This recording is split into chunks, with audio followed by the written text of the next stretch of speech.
Thanks for joining me on this 5-minute craft break. Hello, I'm Claire from Created the Ottaway, and the fun creative play we are having today is a little bit of home decor, or you could gift it to somebody. It's definitely not a toy, and more will be explained as we go along. A quick hello to all those in the Crafty Otters Club. Thank you for joining me. Okay, let's have some fun. So you are going to need a few bits to gather those before you start. So I've got a flower pot, or a little tin bucket this actually is, but it could be used as a flower pot. I actually got it in the garden centre in the sale bin. So little flower pot, I thought it was rather cute. I've got this polystyrene ball that actually my cats have been rolling around all over the place, so I've rescued that from them. I use these at Christmas time for putting needle felting on or quilted squares, so I've got that.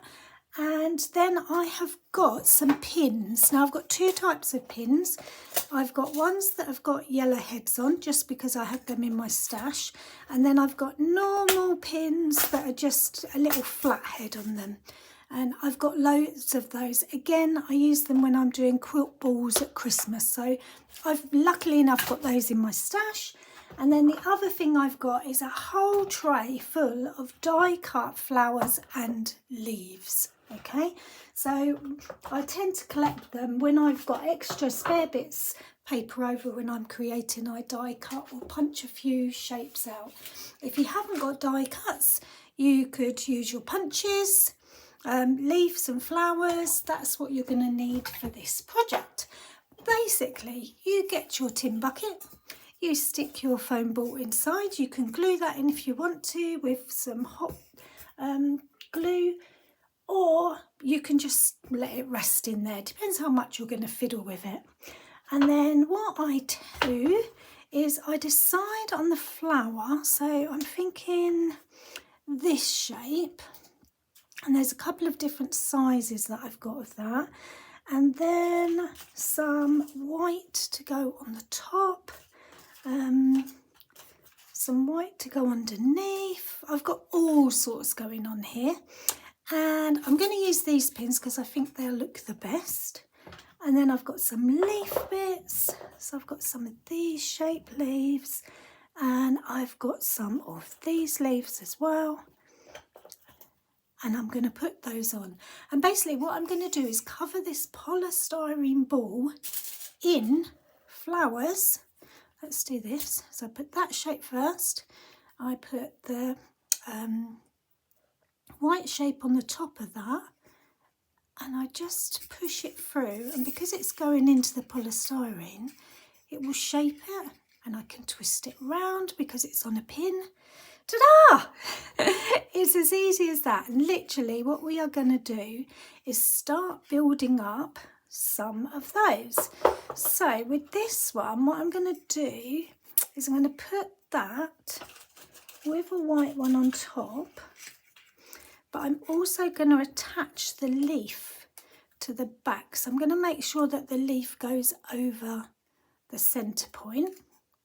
And this time when I put it on, probably going to have to press a little bit harder for the leaf to go in as well.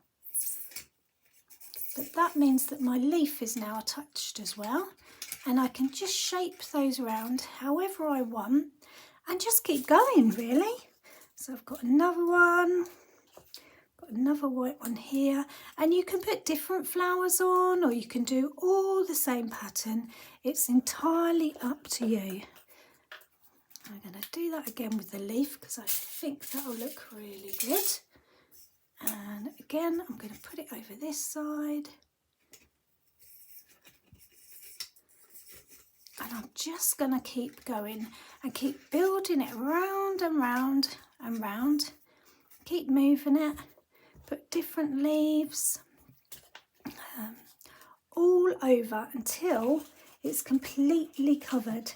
And that is your 5 minutes to create today. This one's going to be slightly different because I've got a bigger one on there.